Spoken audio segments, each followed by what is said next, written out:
जो आपने मुंशी प्रेमचंद जी का नाम तो सुना ही होगा। उपन्यास सम्राट मुंशी प्रेमचंद जी का जन्म 31 जुलाई सन 1880 ईस्वी में वाराणसी में लम्ही नामक गांव में हुआ था। तो इन्होंने बहुत सारे उपन्यास लिखे हैं। उपन्यास में इन्होंने पहले वरदान, सेवा सदन, प्रेम आश्रम, रंगभूमि, कायाकल्प, निर्मला, प्रतिज्ञा, गबन, कर्म भूमि, गोदान और मंगलसूत्र, जो कि इनका अधूरा उपन्यास था। और आपके सिलेबस में जो उपन्यास है वो है निर्मला उपन्यास। आज हम निर्मला उपन्यास के आधार पर निर्मला का चरित्र चित्रण करेंगे। तो मुंशी प्रेमचंद द्वारा रचित निर्मला उपन्यास की नायिका निर्मला लेखक की अद्वितीय मर्मस्पर्शी चरित्र कल्पना है, जिसे लेखक ने मध्य वर्गीय समाज के एक दलित नारी के प्रतीक के रूप में हमारे समक्ष प्रस्तुत किया है। इस उपन्यास का सारा कथानक निर्मला के आसपास ही घूमता है। उपन्यास की प्रत्येक घटना जो है वे किसी न किसी रूप में निर्मला से संबंधित है। इसीलिए निर्मला को इस उपन्यास की नायिका तथा उपन्यास को नायिका प्रधान उपन्यास कह सकते हैं। कहने का अर्थ है कि मुंशी प्रेमचंद जी जो हैं उनका ये उपन्यास निर्मला जो है ये नायिका के नाम पर इसका शीर्षक रखा गया है, इसलिए एक नायिका प्रधान उपन्यास है। और ये पूरा उपन्यास जो है निर्मला के आसपास ही इसका कथानक जो है वो घूमता रहता है और प्रत्येक घटना किसी न किसी रूप में निर्मला से ही संबंधित है। तो इसको हम नायिका प्रधान उपन्यास कह सकते हैं। तो निर्मला के चरित्र की प्रमुख विशेषताएं जो हैं वो इस प्रकार से हैं।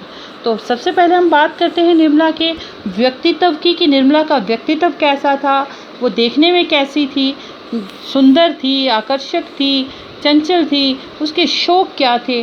तो ये सब हम इसके व्यक्तित्व में पढ़ेंगे। तो निर्मला उपन्यास के आधार पर उपन्यास के प्रारंभ में निर्मला को 15 वर्षीय सुंदर, आकर्षक, चंचल खिलाड़ी और सैर तमाशे पर जान देने वाली किशोरी के रूप में चित्रित किया गया है। पिता की मृत्यु के पश्चात विवाह टूटने के कारण एक प्रौढ़ उम्र के व्यक्ति तोताराम से निर्मला का विवाह होने के बाद ससुराल के वातावरण के अनुरूप वह खुद को ढाल लेती है। निर्मला इतनी आकर्षक है कि डॉक्टर भुवन मोहन सिन्हा को रिश्ता तोड़ने पर भी पछतावा होने लगता है। इस प्रकार कह सकते हैं निर्मला का व्यक्तित्व अत्यंत सुदर्शन था। जो भी उसे देखता था उस पर मोहित हो जाता था। और वह बाबू उदय भानुलाल वकील की पुत्री है। तो इसमें बताया गया है कि निर्मला उपन्यास का व्यक्तित्व, निर्मला उपन्यास के आधार पर निर्मला का जो व्यक्तित्व है वो कैसी है, 15 वर्ष की, बहुत ही सुंदर, आकर्षक, चंचल, खिलाड़िन, और उसे सैर तमाशे जो है देखने का बहुत शौक है। और उसकी जो है पिता की मृत्यु के पश्चात उसका विवाह डॉक्टर भुवन मोहन सिन्हा के साथ जो होना था वो टूट जाता है, क्योंकि उसके पास, उसकी माता के पास जो है उनकी इच्छा अनुसार दहेज ना देने के कारण निर्मला का विवाह जो है एक प्रौढ़ उम्र के व्यक्ति, यानी कि अधेड़ उम्र के व्यक्ति, जिनका पहले से एक विवाह जो है हुआ होता है और उनकी पत्नी का स्वर्गवास हो चुका होता है, उसके साथ निर्मला का विवाह हो जाता है, जिसके पहले से ही 3 संतान थी। तो वो ये सब सहन करते हुए खुद को वातावरण के अनुरूप ढाल देती है। निर्मला जो है इतनी सुंदर है कि जब डॉक्टर भुवन मोहन सिन्हा को पता चलता है कि निर्मला ही वही लड़की है जिसके साथ उन्होंने दहेज न देने के कारण रिश्ता तोड़ा था, तो उन्हें काफ़ी पछतावा होता है।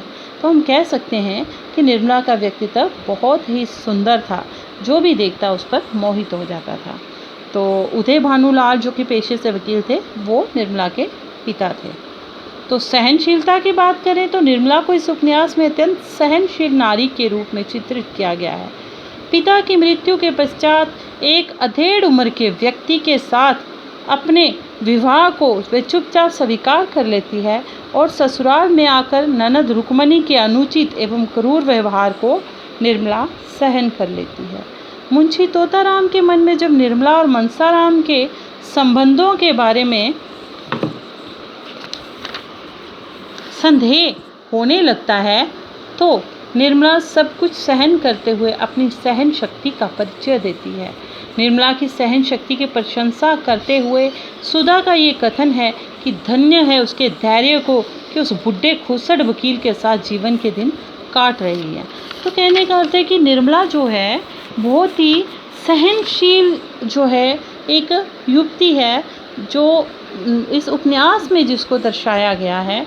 तो निर्मला के पिता की जब मृत्यु हो जाती है, जो कि पेशे से वकील थे, तो दहेज ना देने के कारण निर्मला का विवाह एक प्रौढ़ उम्र के व्यक्ति के साथ, जिसकी आयु 35 वर्ष है और जिसकी पहले से ही 3 संतानें हैं, और सबसे बड़ी संतान जो कि निर्मला से भी बड़ी है। निर्मला की उम्र कितनी है? 15 साल, और मनसाराम की उम्र 16 साल। तो 16 वर्ष के जिसका पहला पुत्र है, उसके साथ निर्मला जो है अपने विवाह को चुपचाप जो है सहनशीलता के साथ वो विवाह कर लेती है, सहन कर लेती है, इस विवाह को भी स्वीकार कर लेती है। तो ससुराल में आती है तो उसकी ननद जो है वो इतनी क्रूर व्यवहार की औरत है कि वो निर्मला को हर बात पर ताना मारती है, ताना कसती रहती है, कभी कुछ न कुछ बात पे उसको जो है बातें सुनाती है, उसे भी वह चुपचाप जो है सहन करती रहती है। और फिर जब मुंशी तोताराम निर्मला और अपने बड़े पुत्र मनसाराम के खुले व्यवहार को संदेह की निगाह से देखते हैं, उसे भी जो है निर्मला चुपचाप सहन करती है और अपनी सहनशीलता का परिचय देती है। निर्मला की सहनशीलता की प्रशंसा करते हुए इवन उसकी जो सखी है सुधा, वो भी कहती है कि धन्य है इसके धैर्य को, कि निर्मला का धैर्य कितना है कि एक बुढ़े खुसड़ वकील के साथ जीवन के दिन काट रही है। त्याग की भावना, निर्मला के चरित्र में असीम त्याग की भावना है। पिता के देहावसान के पश्चात वे अपनी समस्त कामनाओं का त्याग कर प्रौढ़ व्यक्ति की पत्नी बनना स्वीकार कर लेती है। मनसाराम का जीवन बचाने के लिए निर्मला का रक्तदान के लिए तैयार हो जाना उसकी त्याग भावना का सर्वश्रेष्ठ उदाहरण है। कि देखिए बार बार वही बात आती है कि अपने पिता की मृत्यु के पश्चात जो है वो अपनी जो है समस्त कामनाओं को, कि एक लड़की जो है जब उसका विवाह होता है उसके भी सपने होते हैं कि मेरा जो है वर वो एक अच्छा हो, एक समझदार हो, उसको समझने वाला हो, जिसके साथ वो अपनी सारी बातें जो है अपने दुख सुख को बांट सके। लेकिन जब उसका विवाह एक प्रौढ़ उम्र के व्यक्ति के साथ होता है तो वो अपने जो जितनी भी उसकी कामनाएं हैं उनका त्याग कर देती है। और मनसाराम का जीवन बचाने के लिए निर्मला के जब रक्त की ज़रूरत पड़ती है तो अपने शरीर का वो सारा रक्त देने के लिए तैयार हो जाती है। इस तरह से हमें उसकी त्याग भावना भी जो है वो दिखाई देती है। धन संपत्ति का मोह भी निर्मला में बहुत है। निर्मला को आभूषणों से बहुत प्रेम है। मुंशी जी के वकालत का काम ना चलने पर निर्मला एक एक पैसे का पूरा हिसाब रखने लगती है। यहाँ तक कि बाजार का सारा काम सियाराम से करवाती है। जियाराम के आभूषण चुराने पर निर्मला बहुत दुखी हो जाती है। निर्मला को आभूषणों से प्रेम क्यों है? उसे तैयार होना भी बहुत अच्छा लगता था, उसे सजना संवरना बहुत पसंद था। लेकिन जब मुंशी जी तोताराम जो मुंशी जी थे, उनका वकालत का काम जब धीरे धीरे कम होने लगता है बड़े बेटे मनसाराम की मृत्यु के पश्चात, तो निर्मला जो है वो एक एक पैसे का पूरा हिसाब रखने लगती है और भूंगी को यानी कि नौकरानी को बाज़ार में ना भेज करके वो सियाराम से ही सारा काम करवाती है। और जो जियाराम है मंझला पुत्र, उसके द्वारा आभूषण चुराने पर भी वे काफ़ी दुखी हो जाती है। मातृत्व, निर्मला के मन में तोताराम के बच्चों के प्रति ममता स्रोत जो है वो बहता रहता है। मनसाराम के बीमार होने पर वह उसे अपना रक्त देने को तैयार हो जाती है। जियाराम के चोरी करने पर तोताराम को शिकायत ना करने के लिए वह कहती है और तोताराम द्वारा सियाराम को डांटने के पश्चात सियाराम को गोद में लेकर हृदय से लगा लेती है। अपनी पुत्री आशा के जन्म के पश्चात जैसे उसका मातृत्व सफल हो जाता है और वह बालिका को गले से लगाकर अपनी सारी चिंताएं भूल जाती है। जब हम इन पंक्तियों को पढ़ते हैं तो इसमें हमें निर्मला के मातृत्व का जो है वो मातृत्व की झलक, जो उसकी ममता है उसकी झलक दिखाई देती है।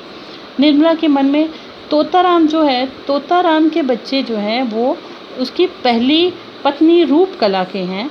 तो निर्मला के मन में उनके लिए ममता का स्रोत ऐसे बहता है जैसे वो उसके अपने बच्चे हों। जबकि निर्मला के विवाह के पश्चात जब मनसाराम और निर्मला के खुले व्यवहार को तोताराम शक की निगाह से देखता है तो उसे वो घर से छात्रावास भेज देता है। छात्रावास में जाके मनसाराम बीमार हो जाता है तो निर्मला जो है उसे अपना रक्त देने को तैयार हो जाती है। और फिर मनसाराम की मृत्यु के पश्चात जियाराम काफ़ी बिगड़ जाता है, घर में चोरी करता है। तो चोरी करने के पश्चात निर्मला जो है वो तोताराम को मना करती है कि वो शिकायत ना करे, क्योंकि निर्मला को भी कहीं तक ये अंदाज़ा हो जाता है कि ये चोरी जियाराम ने की थी और पकड़े जाने का भय से वह चाहती है कि तोताराम उसकी शिकायत ना करे।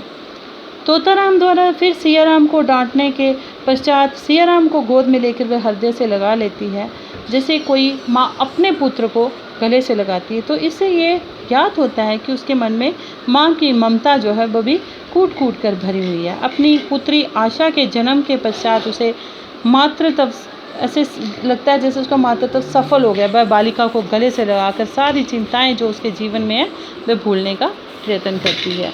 तो इस तरह से फिर वासना का उदात्तीकरण जो है, जो 6वां पॉइंट है, ये देखते हैं। निर्मला के चरित्र में वासना का उदात्तीकरण भी दिखाई देता है। उसका विवाह स्वभाव भेद से नहीं अपितु अवस्था भेद से भी अनमेल है।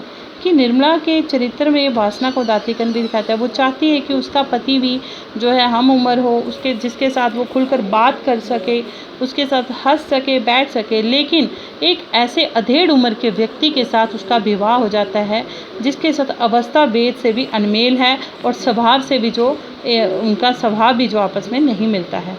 निर्मला के मन में इतलाती हुई उमंगें हैं। पति के खोखले प्रेम को देखकर उसके मन में आता है कि इस घर में आग लगा दूं। वह अपना सारा रूप और यौवन उसे नहीं दिखाना चाहती क्योंकि वहाँ देखने वाली आंखें नहीं हैं। इसका मुख्य कारण है कि निर्मला के पिता की उम्र का आदमी अब निर्मला का पति है, जिसे वह प्रेम का नहीं सम्मान की वस्तु समझती है। तो उपयुक्त विशेषताओं के अतिरिक्त निर्मला के चरित्र में कुछ त्रुटियां भी हैं। जो बात किसी के विनाश का कारण उसे वह संभाल नहीं पाती।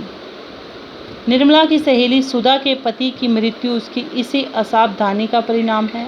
इसी कारण यदि वह मनसाराम के प्रति अपनी वात्सल्य भावना का परिचय मुंशी जी को दे देती तो शायद मनसाराम को ना तो छात्रावास में रहना पड़ता और ना ही उसकी मृत्यु होती।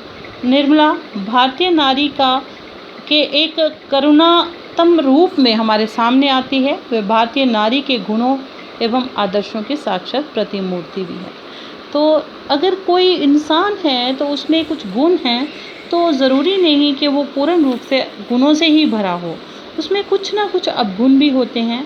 वैसे ही निर्मला जो है उसमें गुणों का भंडार था, लेकिन कुछ अवगुण जो हैं वो अवगुण भी कह सकते हैं, कुछ त्रुटियां कैसे, अवगुण तो नहीं थे उसमें लेकिन उसमें कुछ त्रुटियां ज़रूर थी जिन्हें वो शायद वक्त पर संभाल ना सकी, जिसके कारण डॉक्टर भुवन मोहन की जान चली जाती है, मनसाराम की जान चली जाती है, जियाराम की जान चली जाती है और सियाराम घर को छोड़कर चला जाता है। तो इस तरह हमने निर्मला का जो है चरित्र चित्रण आज पढ़ा। तो उम्मीद करती हूँ आपको सभी को ये समझ में आया होगा। और आप बच्चे जो हैं, सभी बच्चे जो हैं, मैं इस वीडियो YouTube के चैनल के माध्यम से वीडियो में डाल रही हूँ। तो आप सभी बच्चे जो हैं नीचे जो रेड कलर में सब्सक्राइब लिखा है वो बटन दबाएं, उसके साथ ही एक बेल बटन है उसको भी दबाएं ताकि आने वाली वीडियो जो है आप तक पहुंच सके और आप मेरे द्वारा अपलोड की गई वीडियो का लाभ उठा सकें। कक्षा 12वीं का सिलेबस जितना हो सकता है मैं YouTube में डालने की कोशिश करूँगी। धन्यवाद। आपका दिन मंगलमय हो।